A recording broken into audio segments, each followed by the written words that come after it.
जो flow graph है, जिसको हम कंट्रोल या कहें प्रोग्राम ग्राफ भी कह रहे हैं, क्योंकि ये लॉजिकल कंट्रोल की मैं बात कर रहा हूं।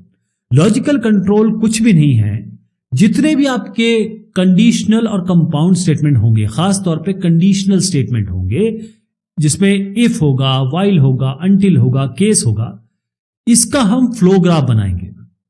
हर एक स्ट्रक्चर जिसे मैंने कंस्ट्रक्ट कहा, उसका आप फ्लो ग्राफ सिंबल लगाएंगे। जैसे ये गोले क्यों बने हैं, ये एज क्यों बना है, इसको हम नोड कहेंगे, इसको ये जो गोले हैं इसको नोड कहेंगे, लाइन को हम एज कहेंगे। अब इसमें हम प्रोसीजरल डिजाइन रिप्रेजेंटेशन में आपको समझाने की कोशिश करता हूं।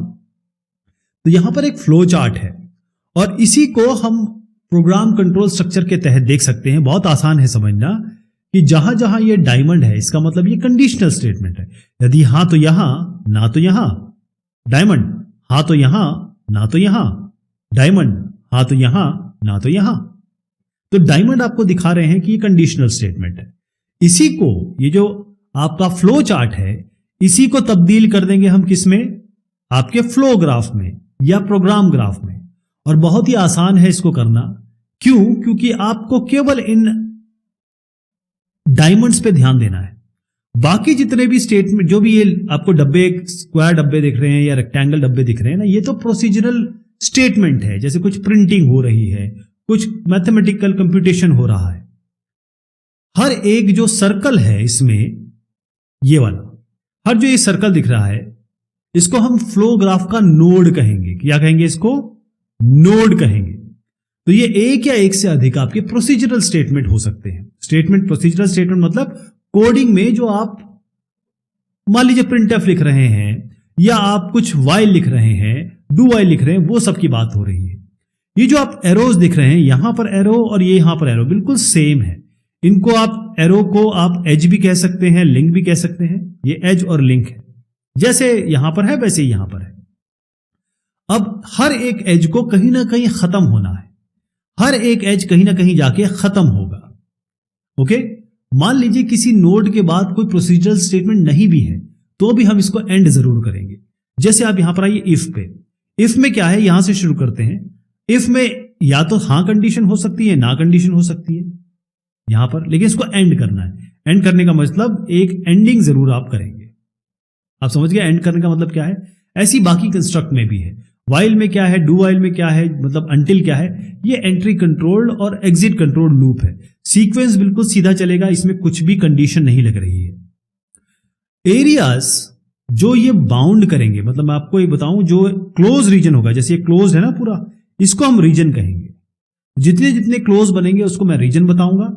और रीजन एक वो भी होगा जो बाहर का, ये भी तो बाहर का पूरा एक रीजन है, इसको हम रीजन कहेंगे। तो इस रीजन को काउंट करेंगे। एक रीजन, सारे जो क्लोज है उनको तो रीजन काउंट करेंगे। एक एक्स्ट्रा रीजन जो बाहर का रीजन है, वो भी एक रीजन होगा, वो भी एक एरिया होगा। अब आप देखिए मैं कैसे कन्वर्ट करता हूं इस पर्टिकुलर फ्लो चार्ट को आपके फ्लो ग्राफ में। इसको बहुत ध्यान से देखिएगा, पहले मैं क्लियर कर देता हूं। यहां पर आइए। अब आप देखें, हम यहां पर आए और हमने सबसे पहले एक कंडीशन चलाई। अगर हां है तो यहां, ना है तो यहां। तो हम 1 पे गए, हां है तो आगे बढ़ेंगे, ना है तो कहां जा रहे हैं? देखिए ना है तो कहां जा रहा है? 11 पे। तो पहले आप यहां से लाके 11 का नोड बना के यहां छोड़ दीजिए, यहां खत्म कर दिया। एक फर्स्ट नोड हो गया, एक 11 नोड हो गया। अब आइए 2 तो एक केवल एक स्टेटमेंट लग रहा है या कुछ इसमें प्रोसेसिंग हो रही है, कंडीशन स्टेटमेंट तो है नहीं। 3 ये कंडीशन स्टेटमेंट है, तो इसकी आवश्यकता नहीं है। इस 2 और 3 को आप साथ में जोड़ दीजिए। हमारा केवल जो मतलब है वो इनसे है, कंडीशनल और कंपाउंड स्टेटमेंट से है। इन सब से हमारा कोई मतलब नहीं है। तो हम 2 और 3 को कंबाइन कर देंगे, 2 और 3 को कंबाइन करके एक गोले में दे देंगे। अब आगे बढ़िए 3 पे, 2 और 3 कंबाइन कर दिया। 3 यहां होगा तो यहां चला जाएगा, ना होगा तो यहां चला जाएगा।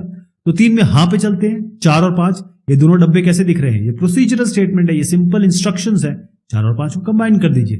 तो 2 और 3 से आगे बढ़ेंगे तो कहां जाएगा? 4 और 5 को कंबाइन कर दीजिए और ये आपका नोड बन जाएगा। अब इस तरफ आते हैं, यहां पर आ जाइए। यहां पर ये जा रहा है एक और कंडीशनल स्टेटमेंट पे। तो यहां से एक एरो डालिए, ये 6 वाला एक नोड बनेगा। बकायदा कंडीशनल स्टेटमेंट हमेशा सेपरेट नोड बनेगा। ये सेपरेट नोड बना दिया। हाँ है तो 8 पे, ना है तो 7 पे। हाँ है तो 7 या 8 इस पे चले जाएंगे। आपको मैंने बताया था इफ में क्या करेंगे, हाँ है तो यहां, ना है तो यहां, मतलब हाँ है तो यहां, ना है इसके हिसाब से, हाँ है तो यहां, ना है तो यहां, फिर उसको कंबाइन करेंगे। वही यहां पर हुआ है, यहां गए 7 पे, यहां से 8 पे, और इसको कंबाइन कर दिया 9 पे आ गए। अब ये 9 जो है, मैंने कहा ना इसको एंड करना पड़ेगा, यही समझा रहा था मैं आपको, इसको एंड करना पड़ेगा, तो 9 पे आ गए। अब 9 से जा रहा है 10 पे, तो 9 से 10 को कनेक्ट कर दीजिए। 4 और 5 अगर जब हो जाएंगे एग्जीक्यूट तो कहां जा रही है, 10 पे जा रहे हैं। 4 और 5 को इसको 10 से जोड़ दीजिए, ये आपका 10वां नोड बन गया एक। अब 10 यहां पर भी वापस जा रहा है, तो यहां से लीजिए 10 को यहां वापस पहुंचा दीजिए। ठीक है, बन गया ये आपके एक, मैंने एक फ्लो चार्ट से कंट्रोल फ्लो ग्राफ बना दिया है। इसमें ये जो आपको दिख रहे हैं, फिर से बता देता हूं, इनको हम कहते हैं नोड। ये जो है ये एजेस या लिंक कहलाते हैं। अब रीजन देखिए, ये क्लोज्ड है, ये आपका एक रीजन बन गया। ये क्लोज्ड है पूरा, दूसरे कलर से बताता हूं आपको, ये एक रीजन बन गया। ठीक है, ये क्लोज्ड है, एक और कलर ले लेते हैं थोड़ा सा, ये एक रीजन बन गया। 3 रीजन हो गए। अब देखिए ये रीजन नहीं होगा क्योंकि ये खुला हुआ है ना, तो ये जो खुला हुआ है बाहर का सारा, वो एक रीजन हो जाएगा। तो कितने रीजन हो गए, 4 रीजन हो गए इसमें। अब कई बार क्या होता है, कंडीशनल स्टेटमेंट के साथ साथ आपके कंपाउंड स्टेटमेंट भी होते हैं। कंडीशनल स्टेटमेंट क्या हो गया, इफ देन एल्स, ये सारे जो आपको दिख रहे हैं ना, ये वाला, ये सारे कंडीशनल स्टेटमेंट है। लेकिन कंपाउंड स्टेटमेंट क्या होंगे, एंड, और, नॉट, नैंड और निगेशन भी होता है। तो इसके लिए क्या करेंगे हम, इसको बनाने के लिए, अगर मान लीजिए आप के पास फ्लो चार्ट है तो बहुत अच्छा है, लेकिन बाय चांस आपने अपना जो कोड है वो किसी पीडीएल में, प्रोग्राम डिजाइन लैंग्वेज में लिखा है, जिसको हम एल्गोरिथम भी कह सकते हैं। अगर एल्गोरिथम लिखी है तो भी हम कर सकते हैं, फ्लो चार्ट बना दिया तो बहुत ही बेहतरीन हो जाएगा।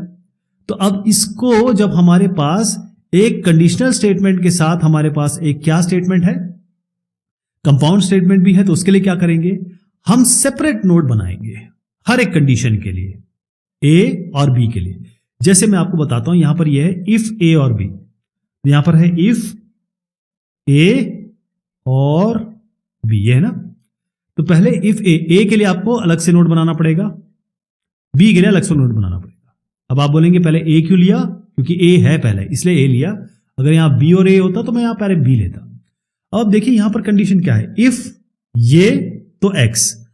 अब इसमें और कंडीशन में ये है, ये भी, ये दोनों में से एक भी ट्रू होगा तो ट्रू हो जाएगा, दोनों फॉल्स होने पड़ेंगे तभी ये फॉल्स कंडीशन होगी, तब आप एल्स पे जाएंगे। तो हम क्या करेंगे, पहले ए, अगर ये ए सही है तो ये क्या कहता है, देन प्रोसीजर एक्स, तो यहां पर आ गया। अदरवाइज बी पे आए, ए के बाद आप बी पे ही जा रहे हैं तो ए के बाद बी पे चले जाइए, बी पे फिर से चेक करते हैं, अगर बी भी ट्रू है तो आप आ जाइए एक्स पे, अगर बी ट्रू है तो भी प्रोसीजर एक्स, और ये फेल हो जाता है तब जाएंगे आप प्रोसीजर वाई पे, तो यहां पर आप आ जाइए वाई पे। और मैंने आपको क्या बताया था, इसको जरूर एंड करना है, जब ये दोनों ऐसे आ जाएं तो आपको एंड करना पड़ेगा इसको, तो यहां पर आप एंड कर दीजिए। ठीक है जी, तो अब आप क्या करेंगे, यहां पर एक्स के ये एंड किया आपने तो इसकी कंडीशन भी यहां पर जाएगी। तो ये जो प्रेडिकेट नोड होते हैं, हर एक नोड जिसमें कंडीशन होती है उसे हम प्रेडिकेट नोड कहते हैं। जैसे आप ये देखिए, इसमें कंडीशन है तो ये प्रेडिकेट नोड हो गया, ये कंडीशन है तो ये प्रेडिकेट नोड हो गया। और ये कैसे पता चलता है, इससे एक या एक से अधिक अगर रेखाएं या एज या लिंक निकल रही है तो इसको हम कहेंगे क्या, कि ये प्रेडिकेट नोड है। तो कुछ इस तरीके से ए और बी या ए एंड बी या नॉर एंड ये सब बनेगा।